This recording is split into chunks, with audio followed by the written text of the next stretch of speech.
এটা তথ্য শুদ্ধ তথ্য প্ৰকাশ কৰিবৰ কাৰণে একোটা সাধু কথা চিত্ৰ কথা বুলি কয়। অজামিল উপাখ্যানটো আচলতে এটা মানে সাধু কথা। পুৰঞ্জন আখ্যানটো এটা সাধু কথা। পুৰঞ্জনৰ বংশ পৰিয়াল কোনো নাই, অজামিলৰো নাই। কনিষ্ঠ পুত্ৰৰ নামটো আছিলে, কিন্তু সেই নাৰায়ণৰ বংশধৰ কোনোবা যে আছে বৰ্তমান, এইটো তাৰমানে প্ৰমাণ নাই কোনো। কিন্তু এটা কথা হয় যে সেই আখ্যানটোৰ মাজেদি এটা চৰম সত্য প্ৰকাশিত হয়, আৰু সেইকাৰণে আখ্যান ভাগ শুনি ভাল লাগে, পঢ়ি ভাল লাগে, কাৰণ তাত এটা নিৰ্ঘাত সত্য মানে কথা লুকাই থাকে। যেনেকৈ তেজীমলা সাধুটো এটা সাধু কথা, কিন্তু হলেও তাত এটা সত্য আছে। সেইকাৰণেই যে তেজীমলাক ঢেঁকীয়ে খুন্দি পেলালে, তাৰপিছত আকৌ লাও হল, ফুল হল, এই কথাবোৰতো একেবাৰে কোনো বৈজ্ঞানিক সত্যতা তাত নাই একো। কিন্তু তথাপিতো সেইটোৱে আমাৰ ভাল লাগে, আমি পঢ়ি আনন্দ পাওঁ। কি তাত এটা চিৰন্তন সত্য তাত লুকাই আছে, যে কি যে মাহীমাক বোৰে সাধাৰণতে সতিনী ল'ৰা ছোৱালী দেখিব নোৱাৰে, এই কথাটো সত্য। গতিকে এটা কল্পকথাৰ মাজেদি, কাল্পনিক কথাৰ মাজেদি এটা সত্য নিহিত হৈ থাকে। ঠিক তেনেকৈ অজামিল উপাখ্যান ভাগো তেনেকুৱা এটা চিত্ৰ কথা, কিন্তু তাত এটা পৰম ৰহস্য সত্য এটা তাত নিৰূপিত হৈ আছে। সেয়া কি যে প্ৰভু ভগৱন্তৰ নামৰ মহিমা প্ৰকাশ কৰিবৰ কাৰণে এই কাহিনী ভাগ সন্নিৱিষ্ট কৰা হল। আৰু ঠিক তেনেকৈ আমাৰ এই কি কয় গজেন্দ্ৰ উপাখ্যান ভাগো তেনেকৈ কোনো গজেন্দ্ৰ বংশ পৰিয়াল কিবা কিবি চিনচাপ একো নাই, সেয়া উপাখ্যান। গতিকে তাৰ মাজতো সেই নামৰ মহিমা প্ৰকাশিত হল, যে নাম নিৰ্গুণ বস্তু, নামো নিৰ্গুণ, ঈশ্বৰো নিৰ্গুণ। গতিকে নামে বাৰু সঁচাকৈয়ে ক্ৰিয়া কৰেনে বা কৰিব পৰা কিবা বিজ্ঞানসন্মত তাৰ সত্যতা আছে নেকি? এতিয়া আমাৰ কথা হলেতো যে বিজ্ঞানসন্মত ভাৱে নামে যে ক্ৰিয়া কৰে, নামে যে উদ্ধাৰ কৰিব পাৰে, নামে ক্ৰিয়া কৰিব পাৰে, ইয়াৰ বৈজ্ঞানিক সত্যতাটো প্ৰমাণ কৰিবলৈ কৰাৰ কাৰণে আমি আজি বৈজ্ঞানিক মানসিকতাৰে সৈতে বস্তুটো আমি তাৰমানে বিচাৰি চাব বিচাৰিছো। অজামিল উপাখ্যানত নামৰ মাহাত্ম্য প্ৰকাশৰ কথা কৈছে, যে নামটো নিৰ্গুণ বস্তু, ঈশ্বৰো নিৰ্গুণ, কিন্তু নামে ক্ৰিয়া কৰে নে বা কৰিব পাৰে নে? যদি কৰে কেনেকৈ কৰে? আৰু সেই নামক আমি বিশ্বাস কেনেকৈ কৰিম? এতিয়া নাম হল শব্দ ব্ৰহ্ম, আৰু সেই শব্দ ব্ৰহ্মকে বেদ বুলিও কয়, শব্দৰূপে প্ৰকাশ কৰে কাৰণে। যে শব্দ ব্ৰহ্মই ক্ৰিয়া কৰে নে নকৰে, কৰিব পাৰে নে নোৱাৰে, তাৰ প্ৰমাণটো কি? যে শব্দ ব্ৰহ্মই ক্ৰিয়া কৰে। কেনেকৈ কৰে? কোনোবাই যদি কয় ইয়াৰ বৈজ্ঞানিক প্ৰমাণ আছেনে যে শব্দ ব্ৰহ্মই যে ক্ৰিয়া কৰে? নিশ্চয় আছে। কেনেকৈ আছে?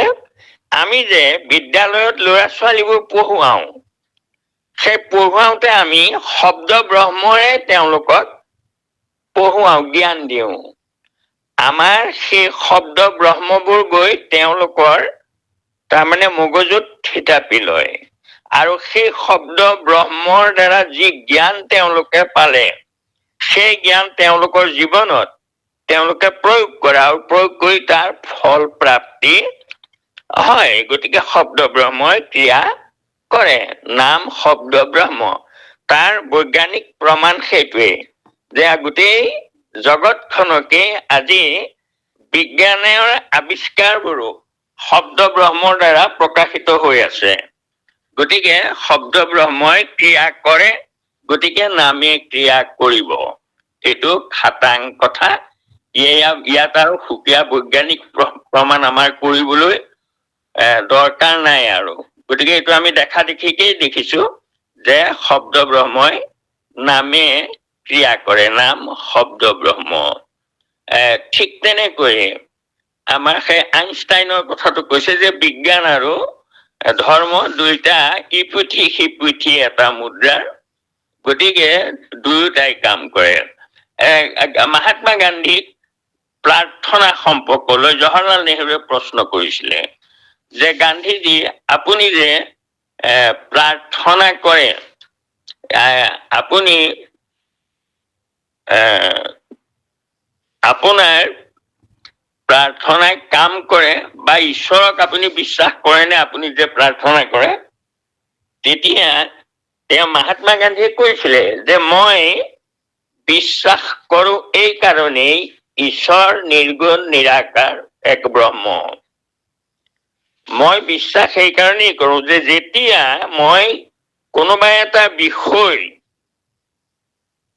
নিজে ঢুকি নাপাওঁ, কি সূত্ৰেৰে মই কেনেকৈ সমাধান কৰিম, তেনেকুৱা বিষয় যেতিয়া আহি পৰে তেতিয়াই মই resign to the will of god, মই তেতিয়াই ঈশ্বৰৰ চৰণত মই নিজকে সমৰ্পণ কৰি দিওঁ আৰু মই নাম লওঁ আৰু প্ৰাৰ্থনা কৰোঁ।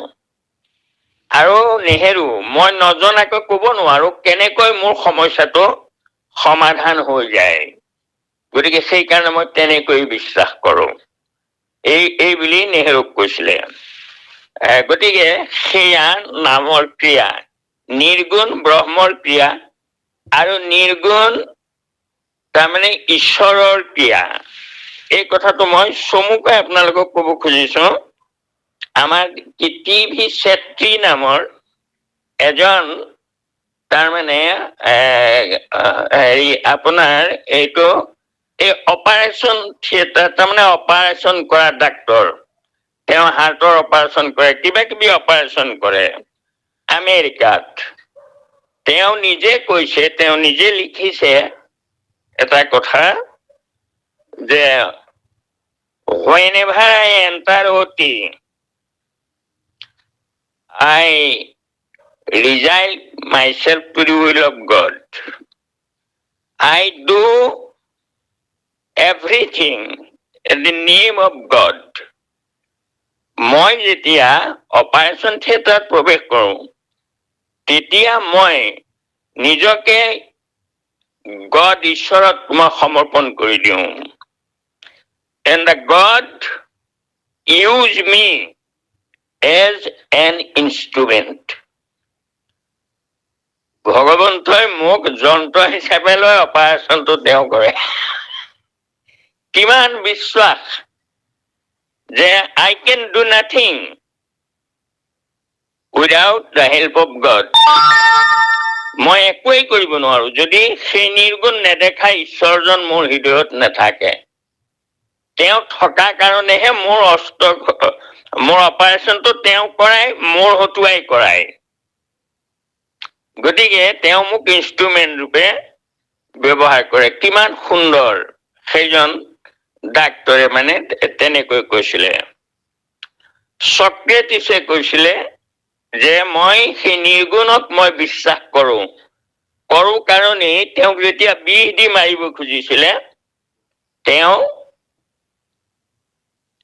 কৈছিলে, প্লেটোৱে আদি তাৰমানে তেওঁৰ ভক্তসকলে কন্দা কথা কৈছিলে যে তেওঁলোকে কৈছিলে তোমালোকে নাকান্দিবা, মই সদায় তোমালোকৰ মাজতে থাকিম, এওঁলোকে মোৰ এই সগুণ দেহটোহে মাৰিব, মোৰ নিৰ্গুণ ভাৱে মোক মাৰিব, হত্যা কৰিব নোৱাৰে, মই সদায় তোমালোকৰ মাজত থাকিম, তোমালোকে চিন্তা নকৰিবা, কিন্তু মই থাকিম নিৰ্গুণ ভাৱে, এই বুলি তেওঁ কৈছিলে। গতিকে সেই সকল দাৰ্শনিক, পণ্ডিত, আইনষ্টাইন আদি বৈজ্ঞানিক আব্দুল কালাম আজাদক তাৰমানে প্ৰশ্ন কৰিছিলে ঈশ্বৰ সম্পৰ্কে যে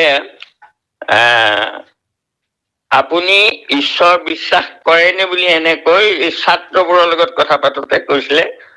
তেতিয়া তেওঁ হাঁহি পেলাই কৈছিলে যে এই আকাশখন দেখিছা? দেখিছো। ইয়াত কি দেখিছা? বহুত গ্ৰহ নক্ষত্ৰ আছে। এই সৃষ্টিৰ বস্তুবোৰ তোমালোকে যিবোৰ গাড়ী মটৰ কিবা কিবি এইবোৰ দেখিছা নে নহয়? দেখিছো।